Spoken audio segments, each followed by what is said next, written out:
السلام عليكم ورحمة الله تعالى وبركاته. مرحبا بكم في فيديو جديد، نتمنى إن شاء الله يلقاكم في أحسن الأحوال. اليوم غادي نشارك معكم المسمن الرائع، أكثر فطائر المشهورة في المغرب، كتناولوها مع الشاي أو القهوة في الصباح أو المساء أو في أي وقت. صراحة لذيذة مع لحالها أو مع العسل، مع الجبن، مع المربى، مع الشوكولاتة، لذيذة في جميع الأحوال. ما شاء الله المغربيات كيعرفوا يحضروا هذا المسمن، يعني كل واحدة عندها طريقتها، لكن غادي نحضرها نزولا عن طلب أحد الأخت غير مغربية كيعجبها بزاف وحبيت نشارك معها هذه الوصفة. سنحتاج إلى كمية الطحين نصف كمية تكون سميد، يعني مثلا هنا عندي 4 أكواب من الطحين وكوبين من السميد الناعم المسمى بدورم سيمولينا عندنا هنا في كندا. عندنا العسل، ممكن تستعملوا السكر، لكن أنا عملت ملعقة كبيرة من العسل وملعقة صغيرة من الملح وتقريبا أقل من نصف ملعقة صغيرة من خميرة الخبز. ممكن تستعملوا عند خميرة، لكن خميرة أنا كتعجبني. كنجمع هذا الخليط بالماء أو الحليب. أنا نفضل الحليب، كيعطيها واحد القوام رائع وهشة وطرية ونفس الوقت مذاق جميل.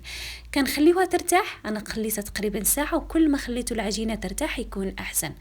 غادي نجيب واحد الاناء سطح، يعني صينية، ندهنوها بالزيت ونقسموا العجينة الى كويرات على حسب حجم المسمن اللي حبيته.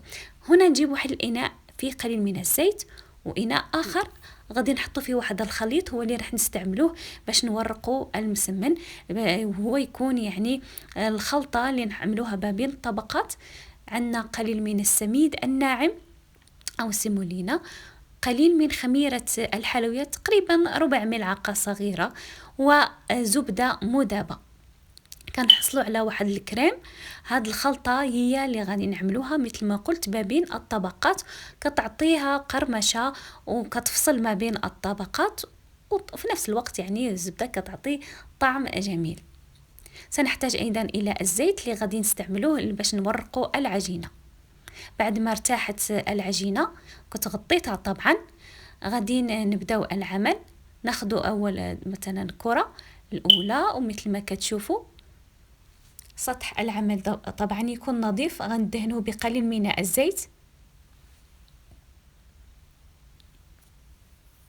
هذه هي الطريقة التقليدية للمسمن، ومؤخرا ظهرت طرق كثيرة مختلفة في طريقة لف هذه العجينة، لكن هذه تبقى الطريقة الأسهل والأصلية. وانا سبق وحطيت طريقة اخرى مختلفة لهذا المسمن، ان شاء الله غادي نخلي لكم الرابط في صندوق الوصف. وفي نوعين يعني، وعملت واحد بحشوة البصل وجبن الفتة وبطريقة مختلفة. كنحاولوا نبسطوا العجينة بهذا الشكل، يعني نحاولوا مثلا ما نقطعوش العجينة، حتى اذا تقطع شوية معلش، لكن مع الزيت غادي تسهل علينا عملية مد العجينة. وفي نفس الوقت مثل ما قلت لازم نخليو العجينة ترتاح، ونخليو نحاولوا أن نرققوها إلى أن تصبح شفافة، وممكن أننا نشوفوا سطح العمل. ونركزوا على هذه الأطراف طبعا، لأنه دائما الأطراف يعني كان نرققوا العجينة في الوسط وننساو الأطراف. حاولوا نمددوها بهذا الشكل تشوفوا.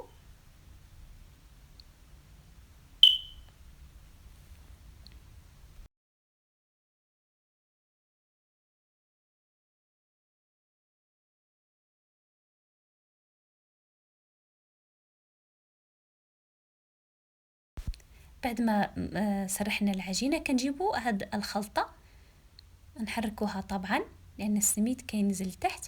نحطوا قليل فقط الكمية اللي تكفينا باش ندهنوا هاد العجينة كلها. ما نكتروش طبعا وما نقلوش، كون كمية يعني معقولة. أنا بصراحة ما كنكترش الدهون في هذا المسمن باش يكون يعني غير يعني مثقل بالزيت والزبدة. كان نجيبو نصف هاد العجينة إلى الوسط مثل ما كتشوفوا.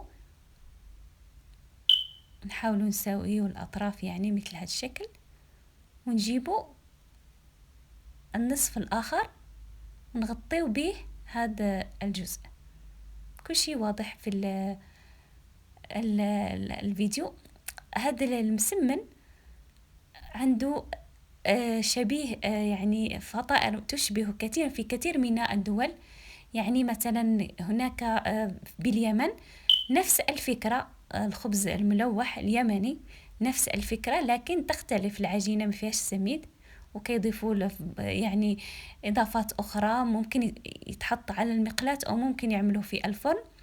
أيضا إحنا عندنا نفس الفكرة ممكن نعملوه في الفرن، يعني كل وحدة لما نكملوها نحطوها في صينية ونعملوها في الفرن. أو هناك فكرة مثل فكرة الفطير المشلتت، نعمله واحدة وسط الثانية، يعني 3 مرة واحدة أو 4، ونعملوهم في واحد الصينية وندهنوها بصفار بيضاء أو الزبدة، ونعملوه في الفرن يسمى عندنا المفروق، وهو نفس فكرة الفطير المشلتت. إن شاء الله نشاركه معكم شي فيديو، هو أيضا من الفطائر المفضلة عندي صراحة.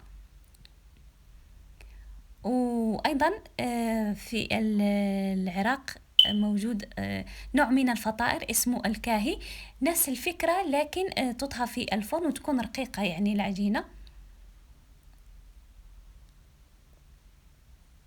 أيضا اتذكرت أن تركيا عندهم نفس الفكرة واسمها الجوزليما أو جوزلم. المهم أنا أعرف الطعم وأعرف الشكل، لكن الاسم دايما يعني ما نقولوش صح. هي نفس الفكرة لكن تكون محشوة بحشوة البطاطس أو حشوة الجبن أو السبانخ، أو يعني تكون فيها حشوات مختلفة وتكون نفس الشكل.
بعد ما كملنا تشكيل كل فطائر باش تسهل فقط عملية، يعني نحطوه في الصيني أو المقلاة اللي غنطبخوها فيه. أنا كنجيب واحد القطعة من ورق الزبدة أو حتى بلاستيك إذا عندكم، وتبسطوها عليها بهذا الشكل. نحاولوا نبسطوها يعني العجينة تصبح أرق.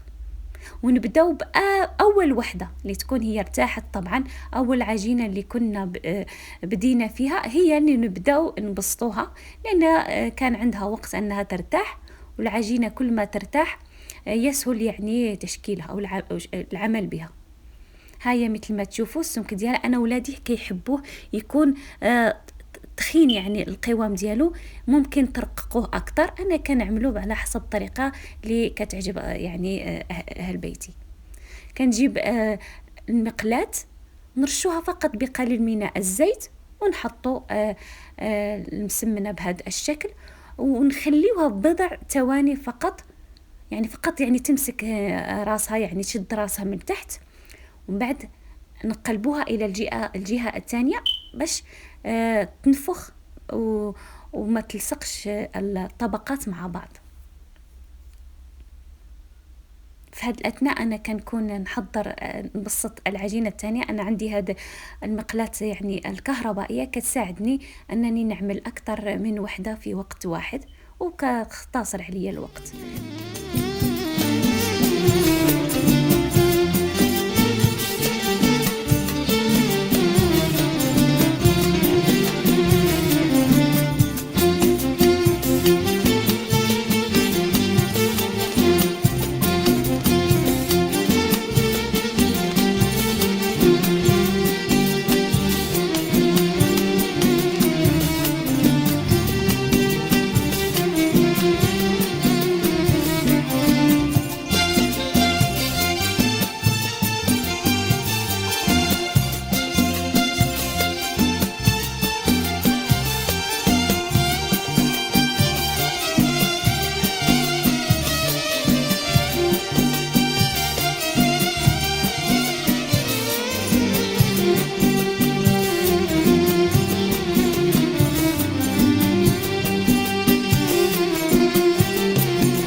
أو مثل ما كتشوفوا كيتحمر من الجهتين، كتحسوه من الداخل منفوخ، طبقات يعني مورقة بطريقة جيدة وهشيش ولذيذ جدا. كنحطو أنا من يكون جاهز كنحطو على واحد الشبك إلى أن يبرد، إلا حبينا نحتفظ به طبعا، وكنحطو في واحد الأكياس ونحطو فيه المجمد ونطلعو الوقت اللي نحبوه نتناولو فيه.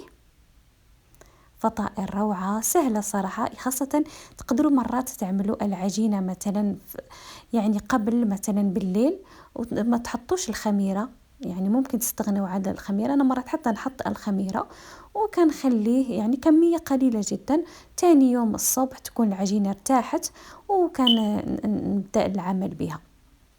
روعة لذيذ جدا ويستحق يعني تجربة بالنسبة للناس اللي يكون هاد الفطائر جديدة عليهم.